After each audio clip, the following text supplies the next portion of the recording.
21ஆம் நூற்றாண்டின் நல்லாட்சிக்கான தாவேகாவின் செயல் திட்டங்கள். தமிழ்நாடு சிட்டிசன் பிரிவிலேஜ் கார்டு ஒவ்வொருவருக்கும் அரசு நலத்திட்டங்கள் லஞ்சமில்லாமல் போய் சேர தமிழ்நாடு சிட்டிசன் பிரிவிலேஜ் கார்டு ஒவ்வொரு குடும்பத்திற்கும் வழங்கப்படும். பிறப்பிலிருந்தே அனைத்து நலத்திட்டங்களும் விண்ணப்பிக்காமலேயே ஏஐ தொழில்நுட்ப உதவியுடன் நேரடியாக வீட்டு வாசலுக்கே வந்து சேரும்.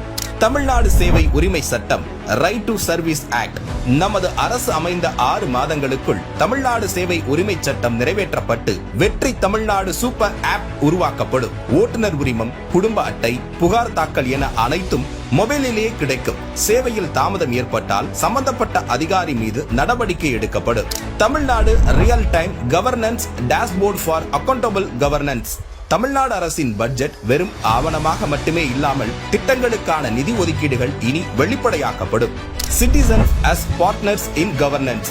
பொதுமக்கள் வெறும் வாக்காளர்களாக மட்டுமின்றி அரசின் பங்காளர்களாக மாற்றப்படுவர். இதற்காக உருவாக்கப்படும் மை வெற்றி தமிழ்நாடு .in என்ற இணையதளம் மூலம் பொதுமக்கள் மாநிலத்தின் வளர்ச்சிக்கான யோசனைகளை முன்வைக்கலாம், கொள்கை முன்மொழிவுகளுக்கு வாக்களிக்கலாம், அரசு சேவைகளை மதிப்பிடலாம், நிதிநிலை அறிக்கை செலவினங்களை கண்காணிக்கலாம்.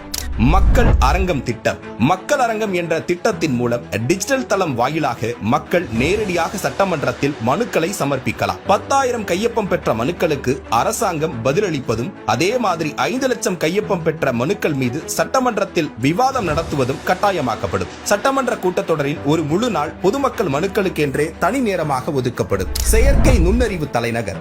செயற்கை நுண்ணறிவு அமைச்சகம் தமிழ்நாட்டின் முதல் செயற்கை நுண்ணறிவு பல்கலைக்கழகத்தை ஏற்படுத்தி உலகளாவிய தொழில்நுட்ப நிறுவனங்களை ஈர்க்கும் வகையில் செயற்கை நுண்ணறிவுக்கான உலகளாவிய மையமான AICT உருவாக்கப்படும். இந்தியாவின் முதல் செயற்கை நுண்ணறிவு அமைச்சகம் உருவாக்கப்பட்டு மதுரை, கோயம்புத்தூர், சேலம் மற்றும் திருச்சியில் 1000 டீப் டெக் புத்தொழில் நிறுவனங்களுக்கு ஆதரவாக செயற்கை நுண்ணறிவு புத்தாக்க மையங்கள் உருவாக்கப்படும். தமிழ்நாட்டை நிதி ரீதியாக இறையாண்மை, தன்னிறைவு மற்றும் செழிப்புள்ள நாடாக மாற்றுதல். அதிகரித்து வரும் கடன் சுமையை குறைத்து மக்களிடமிருந்து வரியாக ₹1 கூட கூடுதலாக பெறாமல் அதிக வருவாய் ஈட்டி முறையாகவும் குறைவாகவும் செலவிட்டு முற்றிலும் புதிய வருவாய் வரும் வழிகளை உருவாக்கி நிதி தன்னிறைவு பெற்ற மாநிலமாக தமிழ்நாடு மாற்றப்படும்.